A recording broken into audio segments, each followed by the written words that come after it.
Hi, this is Jay and I'm Andrea, and we're with Bloomaker, and we're here to answer some of the most frequently received questions through our website, bloomaker.com. And we're going to start with, what is this?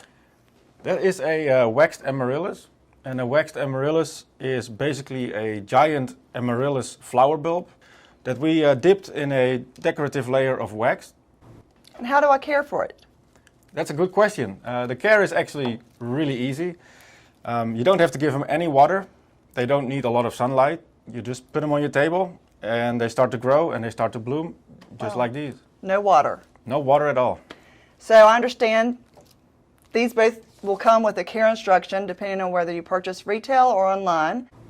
Then again, no water needed. There's enough water, nutrients and energy inside this giant bulb to make them flower just like these. How about sunlight?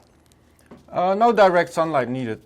Indirect sunlight, like your dining room table or your desk at work, that's a perfect environment. So these are perfect to take for those returning back to work in the office.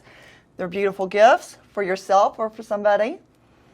Well, we hope we've answered a few of your questions, and if you have more questions, please submit those to bloomaker.com. Thanks.